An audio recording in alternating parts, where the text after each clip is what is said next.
안녕하세요 시청자 여러분, 함께 맞는 비 한비의 진행을 맡은 유승현입니다. 지난 시간엔 저희가 영유아기부터 시작해서 학령기를 거쳐왔어요. 그렇다면 오늘은 바로 성인기에 들어갑니다. 솔직히 성인이 된다는 건 너무나 축복받을 만한 일인데 발달장애 자녀를 둔 엄마 입장에선 성인기에 대한 기대감과 동시에 두려움도 있는 게 사실입니다.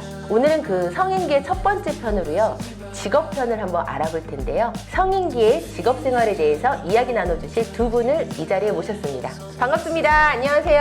네, 안녕하세요. 네, 자기소개 부탁드리겠습니다. 안녕하세요. 저는 강서 퍼스트잡 운영하고 있는 이은자라고 합니다. 반갑습니다. 안녕하세요. 저는 서울장애인 부모연대 마포지회장 이지영입니다. 반갑습니다. 네, 반갑습니다. 네, 보시면 아시겠지만 우리 이은자님은 자녀분이 몇 살? 성인기시죠? 지금 26살 됐어요. 26살. 다 키우셨네요. 네. 우리 지영님은 네, 저는 이제 중2. 중2. 네, 열심히 배우고 나아갈 길이 먼. 네. 중2. 바로 그 중2입니다. 네. 네. 화이팅! 제 아들도 중학교 2학년입니다. 특수교육 대상자의 경우에는 학령기부터 어떻게 보면 차근차근 취업 준비가 시작된다고 볼 수도 있을 거예요. 그래서 우리 학령기에 아이를 보내고 계신 지영님, 학교에서는 취업 준비가 어떻게 이루어지나요? 저희 아이는 초등은 일반 학교를 졸업을 하고 중학교부터는 케어를 받고 싶어서 특수학교로 전학간 상태이고요. 네네. 지금은 중학교 2학년이라서 자유학년제입니다. 특히 이제 진로 직업 교육을 훨씬 더 많이 하고 있거든요. 시간표를 보면은 진로 직업 교육이 목요일 날은 오전 내내 4교시 내내 진행이 되고 있고 직업 탐구라든지 그런 시간이 집중적으로 배치가 되어 있거든요. 제가 봤더니 이제 진로 탐색 시간에는 1학년 때는 자기 관리, 이런 시간표 짜기 그런 것들을 배우고 2학년 때는 재활용품을 이용한 업사이클링 활동, 목공, 제빵 이런 것들을 배우고 있더라고요. 네, 그리고 뭐 진로 직업 시간에는 도구 활용하는 것들 있잖아요. 인터넷이라든지 기계를 사용하는 법이라든지 그런 도구들을 사용하는 법을 이렇게 좀 세부적으로 배우고 있습니다. 특수학교 같은 경우에는 솔직히 여건들이 마련되어 있단 말이에요. 어떠한 직업교육을 할 수 있는 여건들이 마련되어 있기 때문에 이런 식으로 좀 더 취업과 연결된 학과 과정이 잘 이루어지고 있는 것 같은데, 그렇다면 통합교육 안에서도 이런 취업 준비가 좀 학령기 시절에 들어가나요? 통합교육을 받는 사람들은, 학생들은 특수학교에서 이렇게 뭐 우리가 생각하는 전문적이고 디테일한 교육을 받기는 어려울 거예요. 네네. 왜냐하면 이 사람들은 통합학교에 왔기 때문에 일단 주지교과를 제외한 시간에 본인들의 어떤 활동을 하는 거잖아요. 여기서 들은 것처럼 중학생인데 벌써 바리스타를 하고 뭐 어떤 걸 하고 뭐 이렇게 하긴 어렵겠지만, 그래도 전반적으로 통합학교에서도 여러 가지 경험이나 다양한 활동들을 해요. 맛보기 정도?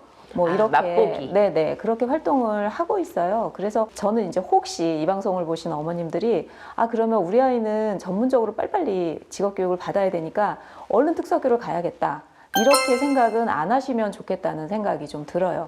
지금 시스템 안에서 보면은 바리스타면 바리스타, 아니면은 뭐 사무보조면 사무보조, 이런 것들을 제대로 수행하지 못해서 아이들이 계속 고용이 안 되는 일은 거의 없어요. 그거에 대한 이야기 좀 이따 우리가 들어가 보도록 할게요. 자, 이제 전공과로 넘어가요. 학교 생활하면서 어떤 취업 교육을 조금씩 기반을 다지기 시작했다면 이제 우리는 전공과라는 것을 통해서 본격적인 취업 준비를 합니다. 지금 이 방송 보고 계신 분들 전공과 처음 듣는 분들도 계실 거예요. 전공과가 무엇인가요, 지영님? 고등학교 과정을 졸업한 모든 특수교육 지원 대상자에게는 제공이 되는 거고요. 특수학교에서 설치되어 있으며 1년 이상의 과정이 준비되어 있습니다. 고등학교 졸업하고 취업으로 가기 전에 어떻게 보면은 취업 준비 단계의 과정을 거치는 거를 특수학교라든지 이런 곳에서, 이런 기관에서 취업 준비 단계를 보낼 수 있는 기관이라는 거네요. 그렇죠.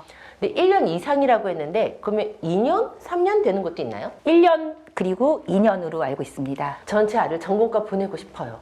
그 이유는 취업만을 위해서가 아니라 학교에서 1년 더 붙어있길 바라는 마음 때문에. 자, 그럼 전공과에도 종류들이 있다고 해요. 어떻게 나눠지고 있나요? 약간 학교마다 다를 수 있어요. 네네. 학교마다 다를 수 있는데 되게 그냥 기본적인 과정이 이제 2년 과정이라고 보면, 전공과를 만든 거는 사실 고등학교를 졸업한 장애를 가지고 있는 사람들이 바로 사회에 나가는 게 너무 어려운 거죠. 그러니까 이제 그 중간 단계를 만들어 놓은 거예요. 그래서 직업을 조금 더 역량 있게 우리가 좀 직업 탐구를 한 다음에 사회에 나가자 이제 이런 개념이었는데 사실 어머님들도 알다시피 우리가 발달장애인 같은 경우에는 중증인 친구들이 많이 있어요. 그래서 2년 동안 거기에서 직업생활 뭐 여러 가지 경험을 하기에는 아직 역량이 좀 안 되는 부분들이 있어요. 그러니까 직업을 하려면 기본적인 어떤 의사소통이나 기본적인 자기관리가 돼야 되는데 그런 것들이 된 다음에 직업으로 넘어가야지 우리가 사회 진출이 가능한데 그런 것들이 아직 이제 안 되어 있는 사람들이 많기 때문에 그러면 그런 사람들도 이제 전공과가 필요하니까 직업 생활로 바로 넘어가기에는 조금 어렵고 여러 가지 다른 개인 훈련들이 많이 필요한 사람들을 위해서 자립 생활을 할 수 있는 그런 이제 반이 있고요. 그 다음에 그냥 정말 순수하게 내가 나한테 맞는 적성이 맞는 직업은 뭘까라는 찾아보는 그리고 이제 연습도 하는 그런 직업 훈련반이 이렇게 나누어져 있는 학교도 있어요. 또 1년 과정밖에 없는 학교에는 그런 것들이 없이 그냥 또 운영되기도 하고요. 어떤 선생님 그런 얘기도 들은 적 있어요. 전공반은 말 그대로 직업 생활을 하기 위한 반입니다. 그러니까 존중은 받을 수 없어요. 그렇게 얘기하는 반이 있거든요. 그렇게 얘기를 하는데 사실 넓은 의미에서 직업이라고 하는 거는 다른 사람이랑 내가 어떻게 지내야 될지를 준비하는 과정이에요. 나의 어떤 내가 바리스타를 뭘 잘 내리고 글씨를 잘 쓰고 내가 컴퓨터를 잘하고 이거보다는 내가 다른 사람이랑 어떻게 지내는지 연습하는 과정이에요. 그 과정을 학교에서 해야 되는 거죠. 그러니까 그 직업을 단순히 그냥 어떤 경제활동이나 이런 걸로 보면 안 될 것 같아요. 교육의 영역에서는. 여기는 직업하는 데니까요. 너무 중증인 친구들은 받을 수 없어요. 그래서 TO가 있어도 받지 않겠어요 라고 하는 거는 어떻게 보면은 어불성설이에요. 말 자체가 안 되는 거고 직업에 대한 정의 자체를 모르시는 분들이 하시는 말씀이고요. 어떤 사람들이든 그 사람의 역량이 어떻든 간에 무조건 전공반에 갈 수 있으면 가셔서 그 사람에 맞는 교육을 받으셔야 됩니다. 지금 은자님 말씀이 하나하나가 다 주옥처럼 명언들이라 네. 좀 많은 분들이 특히 전공과를 운영하시는 많은 학교의 학교장들이 꼭 이 방송을 보셨으면 하는 바람이 있습니다. 이제 전공과를 만약에 갈 수도 있고 안 갈 수도 있어요. 그러면 지영님은 자녀를 전공과에 보내실 생각이신가요? 이게 첫 번째 질문. 그리고 전공과까지 만약에 무사히 마치고 또는 마치지 않고 취업을 한다라고 생각하면 어떤 부분이 가장 기대되거나 우려가 되세요? 전공과는 다니고 싶죠. 익숙한 공간에서 1년은 더 조금 더 마음의 준비를 할 수 있는 시간이 있었으면은 인생 길잖아요. 100세 맞아요. 인생에서 이제 갓 20살인 준비가 덜 된 아이를 빨리 교육 환경이 아닌 사회에 넣기보다는 한 번은 더 연습할 수 있는 기회가 있다면은 얘가 결정하는 데 더 도움이 되겠죠. 그래서 전공과는 갔으면 좋겠고요. 네. 네, 전공과를 마치거나 혹은 이제 고등학교를 졸업하고 사회에 나갔을 때 걱정이 더 많죠. 이 아이가 좋아하는 것이 무엇인지 끊임없이 고민하고 있고 그리고 그거를 준비하기 위해서 지금 많은 노력을 하고 있는데 저희 아이가 졸업할 때 제가 원하는 그 환경이 조성이 되어 있을까? 혹은 이미 조성되어 있는 환경이 바뀌어 있진 않을까? 다른 준비를 또 그때 막 해야 되지 않을까? 그 변화가 어떨지 모르기 때문에 나름대로 많은 노력을 하고 있지만 그 시기에 대한 불안은 계속 있죠. 발달장애인의 취업에서는 사실 이런 걱정을 할 필요가 조금은 덜하다고 합니다. 바로 근로지원인 제도라는 게 있기 때문인데요. 이게 무엇인지에 대해서는 우리 은자님께서 속 시원히 설명해 주실 수 있을 것 같아요. 네, 근로지원인 제도는 장애인 당사자가 취업을 했을 때 국가에서 제공하는 인력 서비스라고 보시면 돼요. 우리가 이제 일상생활이나 사회생활을 할 때 국가에서 제공받는 인력 서비스가 있죠. 활동 지원 서비스가 있지 않습니까? 그러니까 그거랑 같은 맥락이라고 보시면 돼요. 그래서 일상생활 지원은 활동 지원 서비스를 받으면 되고 그 다음에 이제 내가 근로할 때는 근로지원 서비스를 받으시면 되고 이것도 본인 부담금이 있어요. 근데 이거는 지금 현재 시간당 300원이에요. 그러니까 발달장애인들이 보통 4시간 근무를 하거든요. 4시간 근무를 하면 본인 부담금이 한 25,000원이 안 나와요. 한 달에요? 네, 거의 뭐 부담이 없는 그런 국가의 서비스고요. 그러면 이제 이 근로지원인 서비스는 뭐 예를 들어서 이제 저희 딸이 지연인데 지연이가 단순한 임가공을 하고 있어요. 임가공을 하는데 생산성이 많이 안 나오겠죠. 저희 아이가 굉장히 중증이거든요. 생산성이 안 나오니까 근로지원인이 옆에서 계속 지연이가 잘할 수 있도록 계속 지원을 해준다거나 아니면 뭐 마무리를 잘 못하는 경우에 마무리를 해준다거나 장애인 당사자가 각각 이제 뭐 취업하는 곳이 다 다르잖아요. 어떤 사람은 이제 미화를 한다. 보통 발달장애인들이 미화 많이 하거든요. 근데 이제 미화를 할 때 깨끗하게 되지 않거나 순서를 잊어버렸거나 이럴 때는 비장애인인 근로지원인이 그런 것들을 캐치해서 알려준다거나 이런 경우도 있어요. 상사가 어떤 전달을 할 때 발달장애인한테는 조금 더 쉽게 그다음에 간단하게 설명을 해줘야 되는데 보통 직장에서 같이 근무하는 상사들은 발달장애에 대한 이해가 부족할 수 있잖아요. 그러면은 상사가 전달해야 될 내용을 근로지원인이 잘 듣고 있다가 이런 것들을 쉽게 장애인 당사자한테 전달을 해준다던가 해서 사실은 근로지원인 제도는 장애인 당사자에게도 너무 좋은 제도이기는 하지만 그 기업에도 굉장히 좋은 제도예요. 그러니까 요즘에는 국가가 장애인을 많이 고용하세요 라는 정책을 쓰고 있고 장애인을 고용하지 않으면 굉장히 많은 벌금을 매기고 있어요. 그러니까 기업 입장에서는 당연히 할 수 있으면 장애인 당사자랑 같이 일을 하기를 원하거든요. 일을 하기를 원하는데 아무래도 혼자서 일을 하다 보면은 출퇴근 관리며 그다음에 직장 예절 관리 이런 것들이 잘 어려울 수도 있어요. 그러면 기업에서는 그 사람을 또 지원을 또 누군가가 해줘야 되니까 굉장히 부담인데 이 근로지원인 제도가 있음으로 인해서 이 장애인 당사자의 전반적인 업무를 할 때 거의 모든 것들을 지원한다고 보시면 돼요. 이 방송을 보시는 어머님들이 혹시 학령기 어머님들이 많으시면 직업을 어떻게 가질까는 너무 걱정을 안 하시면 좋겠어요. 우리 아들이 이렇게 중증인데 무슨 취업이에요? 뭐 그냥 평생교육센터나 가지 않겠어요? 라고 제가 이야기를 하니까 근로지원인의 지원을 받아서 얼마든지 우리 아들도 취업을 해서 본인이 출퇴근을 하고 돈을 벌어서 그 월급으로 엄마 빵도 사줄 수 있다. 그러고 나서 오후 시간에는 주말 서비스든 무엇이든 이렇게 하루를 굉장히 잘 보낼 수 있다고 하더라고요. 이 말씀을 해주신 분이 팁을 하나 줬던 게 지금 우리 아들이 같이 해주시는 활동지원사 선생님이 근로지원인 이것까지 수료를 하셔서 아침 시간에 활동지원사가 집으로 아들을 데리고 와서 함께 직장에 출근해서 직장에서 근로지원인으로서 활동을 같이 한 다음에 끝나고 퇴근하고 나면 다시 또 활동지원 서비스를 이어서 받게 하도록 하는 이렇게 나가면 된다는 말을 해주시더라고요. 맞나요? 이렇게 좀 돌아가는 사례들이 있나요? 현재 그렇게 많이 하고 있고요. 제가 그렇게 많이 제공을 해드려요. 그게 이제 일장일단이 있어요. 장애인 당사자의 특성이나 아니면 그 사람을 지원하는 사람을 잘 보고 그거를 어머님들이 판단하시면 되고요. 저희 지금 현재 센터에는 활동지원, 근로지원, 주간활동 서비스 제공 인력을 한 사람이 하기도 해요. 그러면 이 한 사람은 장애인 당사자나 장애인 부모에게 최상의 서비스를 제공하려고 노력하겠죠. 그래서 우리가 그런 것들을 잘 활용할 수 있는 어떤 팁이 좀 중요해요. 그러니까 예를 들면 근로지원인 서비스만 단독으로 받을 경우에 지금 현재 국가에서는 근로지원인한테 최저시급을 주고 있어요. 지체장애인 같은 경우는 8시간이니까 함께 근무하는 근로지원인도 8시간이겠죠. 그래도 최저시급은 보장이 되잖아요. 그런데 발달장애인 같은 경우에는 4시간이 보통 많잖아요. 네. 그러면 4시간 현재 근무를 하면 100만 원밖에 안 돼요. 4시간을 근무하지만 왔다 갔다 출퇴근하고 하면 근로지원인 입장에선 그게 굉장히 적은 금액일 수 있잖아요. 그러면 우리한테 이제 그런 전략이 필요한 거죠. 그 근로지원인이 역량이 있고 너무 우리 아이하고 잘 맞는다.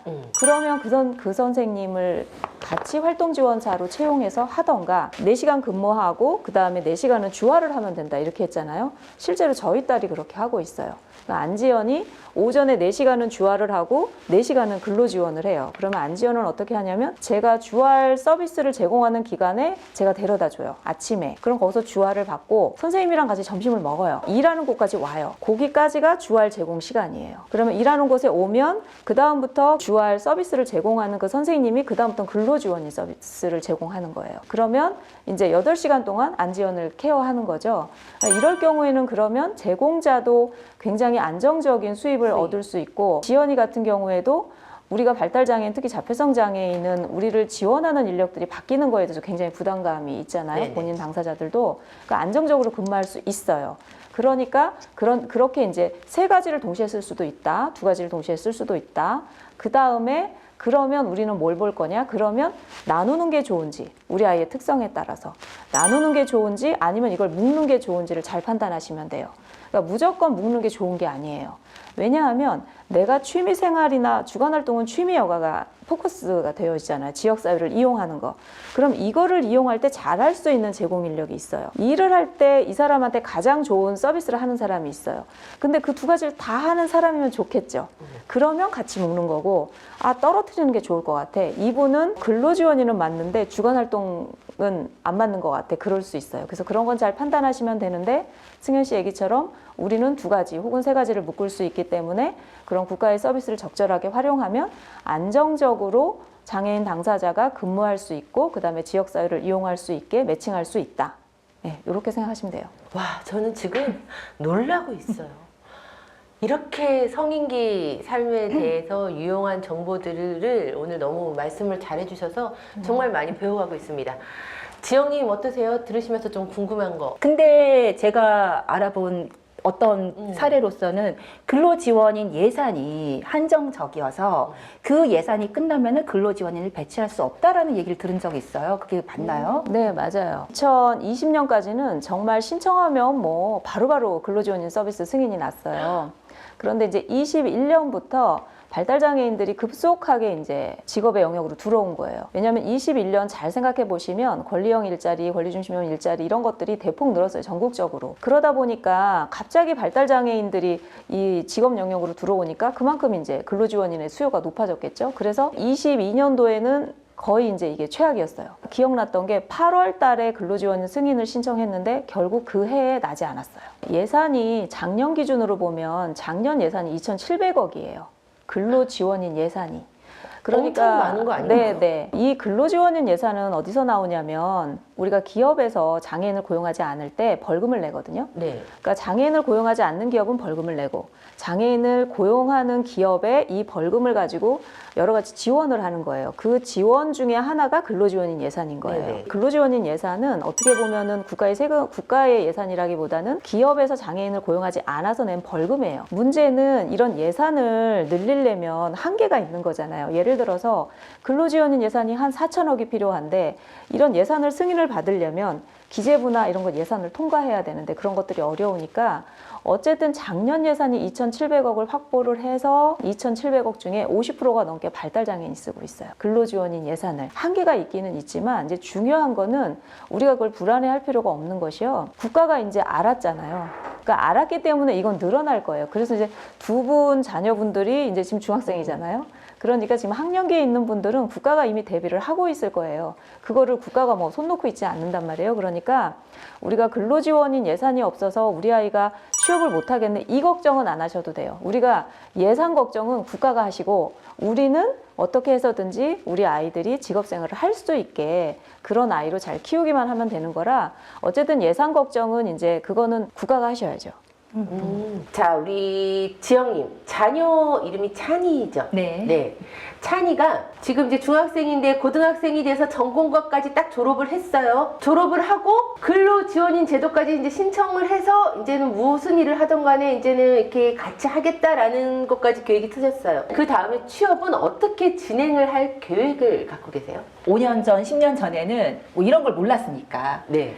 내가 끝까지 책임져야 되겠다. 네. 죽을 때까지 내가 함께 해야 되겠다라고 해서 프랜차이즈, 뭐 빵집이나 이런 자영업을 해서 함께 일을 해야 되겠다라는 그런 생각이 있었죠. 근데 이런 것들을 많이 접하고 하다 보니까 내가 아니라 이 아이를 서포트해 줄 수 있는 사람이 있다면은 엄마 아빠가 아닌 자기가 좋아하는 사람들과 자기가 좋아하는 환경에서 근무를 할 수 있겠구나라는 희망이 생겼어요. 그래서 지금 그런 것을 할 수 있는 곳이 무엇이 있을까? 저희 아이는 사람을 참 좋아하거든요.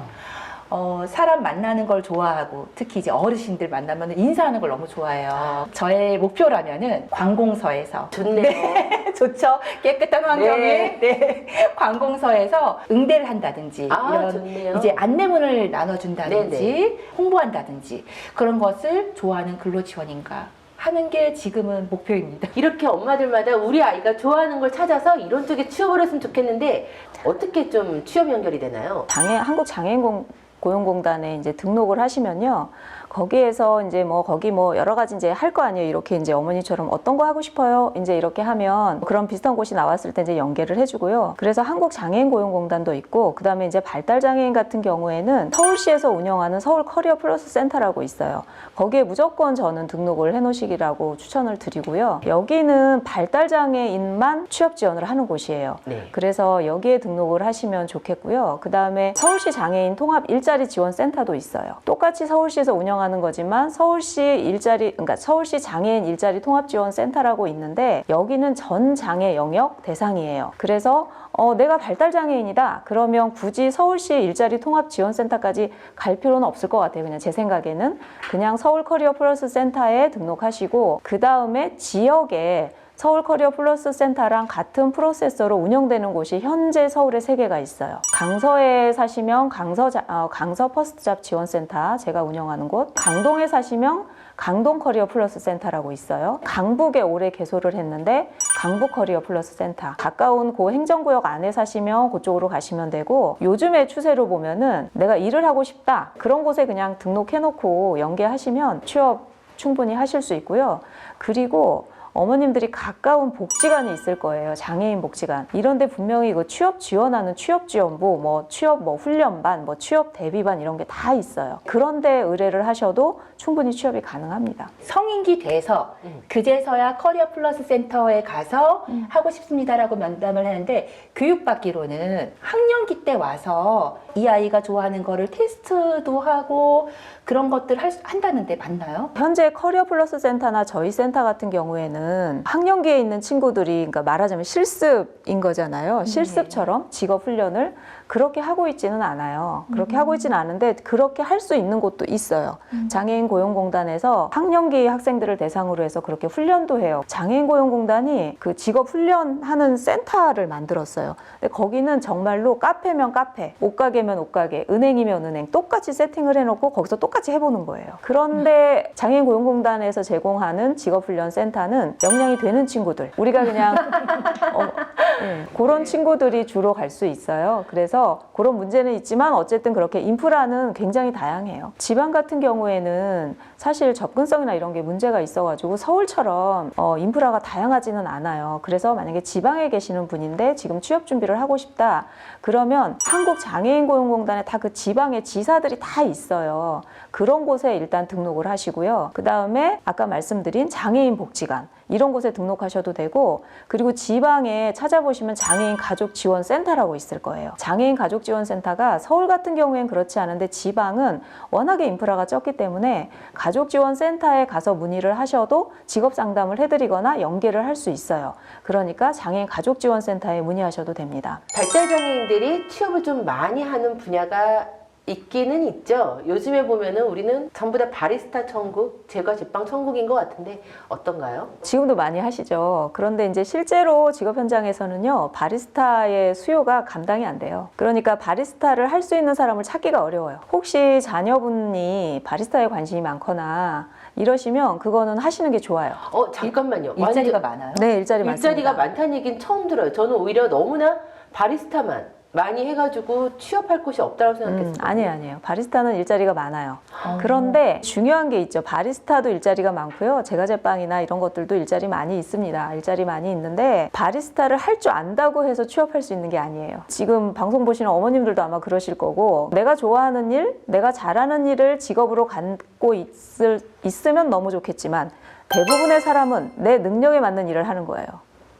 내 능력에 맞는 일을 해야 됩니다. 그러니까 이게 괴리가 좀 있죠. 어머님들이랑. 네. 그리고 어머님들한테 정말 꼭 말씀드리고 싶은 거는 어머님들이 원하는 직업이 아니라 아이가 할 수 있는 일을 찾으셔야 돼요. 그 베이스를 깔고 보면은 보통 발달장애인은 어떤 신체적으로 컴플렉스는 없잖아요. 그러니까 우리가 신체가 건강하잖아요. 그러니까 신체가 건강한 상태에서 우리 아이들이 할 수 있는 일을 찾으시면 되고요. 그러니까 대부분 발달장애인들은 단순 업무가 많습니다. 청소를 한다거나 포장을 한다거나. 그래서 물류센터에 재작년에 저희 우리 발달장애인들이 가서 일을 해봤는데 저도 거기 가서 일을 해봤거든요. 물류센터는 정말 발달장애인이 일하기 정말 전 천국이라고 생각해요. 보호자 눈으로 보면은요, 거기가 열악할 수도 있어요. 여름엔 덥고 겨울엔 춥고. 그렇지만 거기에서도 비장애인들이 다 일합니다. 그러면 비장애인 청년들도 일하는데 우리 아이들은 거기서 왜 일을 하면 안 되는지 한번 생각해 보세요. 저희 아들이 정리하는 강박이 있거든요. 그 물류센터에서는 이 정리하는 강박이 어떻게 활용이 될 수 있어요? 너무 많습니다. 물류센터 보면 여러 가지 단계가 있는데 제일 쉬운 게요, 그 포장 박스가 있어요. 그 포장 박스에 이제 여러 가지를 물건을 담아서 납품을 이렇게 할 거잖아요. 그러니까 물류센터라고 하는 건 제가 간 데는 이제 각각 편의점에 이렇게 납품을 하는 건데 포장 박스가 있어야 되잖아요. 박스를 들어오면 그 박스를 어떻게 해야 되냐면 접어야 돼요. 그러니까 박스가 이렇게 입체적으로 이렇게 있다가 그걸 이렇게 촥 해서 접어서 촥 싸야 되고, 근데 그 접은 박스를 또 어떻게 해야 돼요? 펴야 되겠죠. 접은 박스를 내려서 피고 또 피고. 그러니까 굉장히 단순하지만 발달장애인은 그게 일이 아니죠. 놀이죠. 얼마나 재밌겠어요.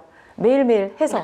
그리고 그건 굉장히 성취감이 있죠. 네. 비포 애프터가 확실하잖아요. 그리고 세척 컨베이어 벨트가 쫙 돌아가면 나는 이걸 놓고 계속 놓으면 됩니다. 그럼 얘가 이렇게 가면 저쪽 끝에 있는 사람은 그걸 받아서 또 쌓고. 너무 재밌는 거죠. 그런 일들이 정말 방송용은 아니지만 천지빛깔이고요. 물류센터에 가면. 제가 물류센터에 가서 일을 할 때 비장애인 청년들이 거기서 알바를 굉장히 많이 해요. 어떤 사람은 비장애인 청년보다 일을 더 잘하는 거예요. 발달장애인이 어떤 분야에서는 비장애인 과 경쟁을 할 때 우위에 있을 수 있는 거죠. 왜냐하면 아까 어머니 말씀하신 것처럼 우리 아이가 이걸 너무 좋아하는 거예요. 좋아하는 걸 어떻게 이기겠어요? 먹고 살아야 되니까 하는 거랑 어떻게 이기겠어요? 그러니까 이런 것들을 좀 찾는 노력이 필요한데 요즘엔 좀 시대가 바뀌어가지고 기업은 어떻게 해서든지 이 장애인을 고용을 하려고 해요. 그래서 다양한 방법이 있어요. 어머님들 아시는지 모르겠지만 집에서 재택을 하는 거, 아니면 내가 그림을 잘 그려, 아니면 내가 뭔가 이렇게 만드는 게 소질이 있어. 이런 것들도 다 직업이 됩니다. 그리고 뭐 노래를 합창하는 걸 좋아해. 노래는 못하지만 음치지만 그러면 그렇게 합창하는 거, 그 다음에 뭐 탁구를 좋아하면 탁구하는 거. 그러니까 탁구는 뭐 반드시 탁구를 잘해서 뭐 탁구를 하는 건 아니니까요.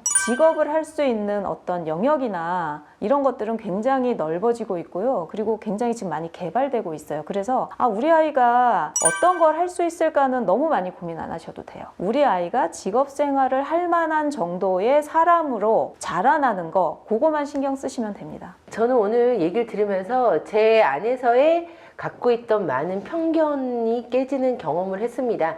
제 아들은 중도장애가 있기 때문에 아무래도 직업보단 다른 활동을 좀 해야 되지 않을까 생각했었는데, 이제 오늘을 기점으로 저는 다른 생각도 다시 해볼 수 있을 것 같아요. 어떠셨어요, 지영님은 오늘 이야기 들으시면서? 좋은 직업들이 되게 많은데 그것에 대한 정보가 여전히 아직도 나에겐 부족하구나. 맞아요. 저는 아는 것만 공부를 연습을 하다 보니 뻔히 보이는 일상생활에 대한 곳에서 우리 아이가 할 수 있는 것을 자꾸 찾으려고 이렇게 하는데, 이미 이렇게 맞추어져 있는 공간들이 많다면은 그걸 찾는 게 훨씬 더 빠를 것 같아요. 이런 거를 탐방을 좀 가보고 싶네요, 진짜. 그럼 오늘 이제 마무리 말씀 한마디씩 부탁드릴 건데, 은자님 같은 경우는 마무리 말씀 하시면서 우리 어머니들이 오늘 여기서도 좀 다루긴 했지만 여기는 시간적인 제약으로 자세하게 다루지 못했으니까 이런 직업에 대해서 좀 더 자세한 정보를 알고 싶으면 어디에 가서 누구를 찾으면 될런지 이런 것까지 함께 전달해 주시기 바라겠습니다. 일단 마무리 말씀 우리 지영님부터 부탁드릴게요. 학령기 엄마로서 직업에 대한 것이 제일 중요하죠. 왜냐면은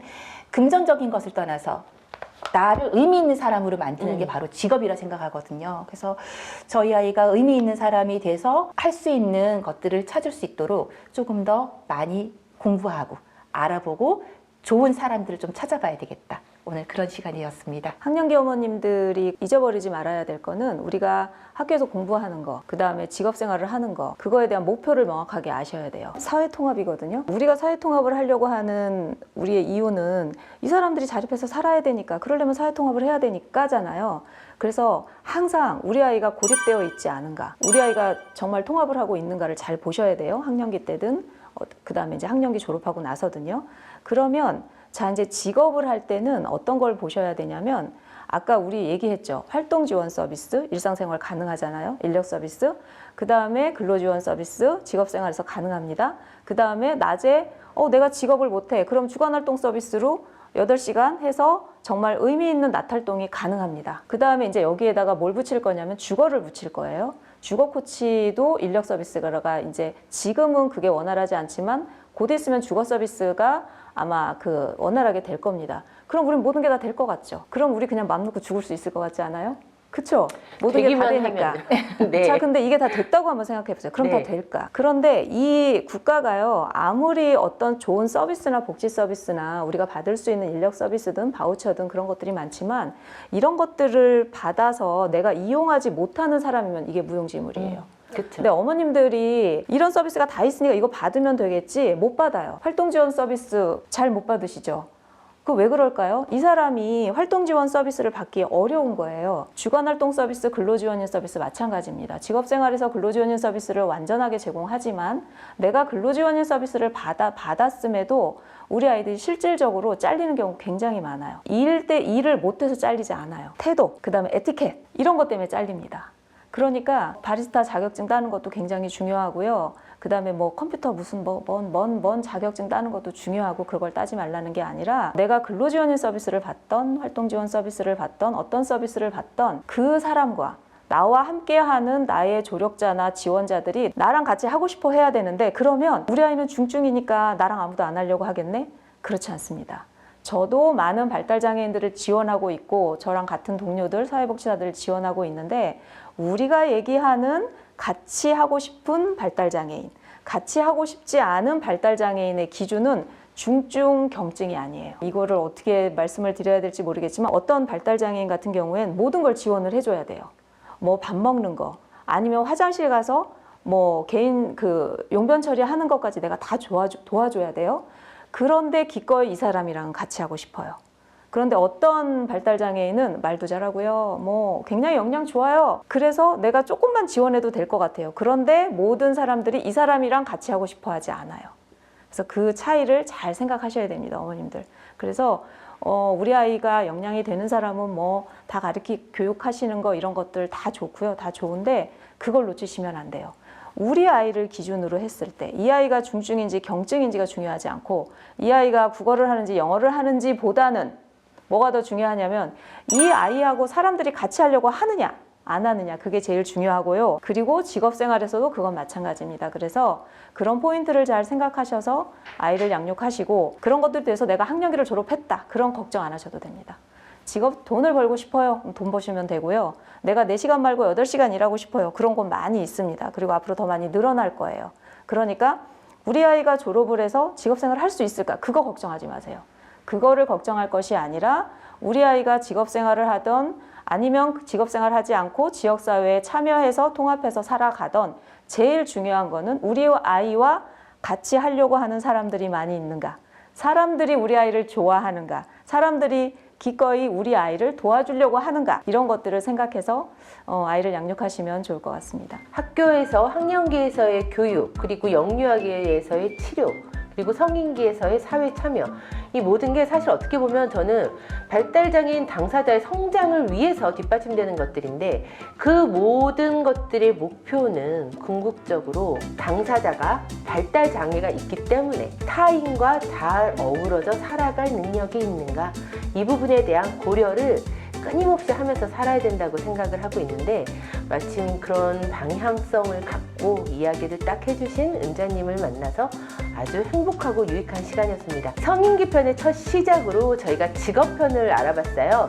이제 다음 시간에는 직업이 아닌 낮 시간을 잘 보낼 수 있는 의미 있는 활동들 어떤 것들이 있을까 그 유형에 대해서 알아볼 거고요. 그 다음에는 더 재미난 것들이 또 옵니다. 발달장애인의 성, 연애에 대한 이야기도 다뤄볼 거고요. 주거 문제도 다뤄볼 거예요. 그러니까 앞으로도 계속 한비 많은 시청 부탁드리겠습니다. 오늘 두 분 모셔서 굉장히 좋은 말씀 많이 들었고 저도 많은 걸 보고 깨닫고 갑니다.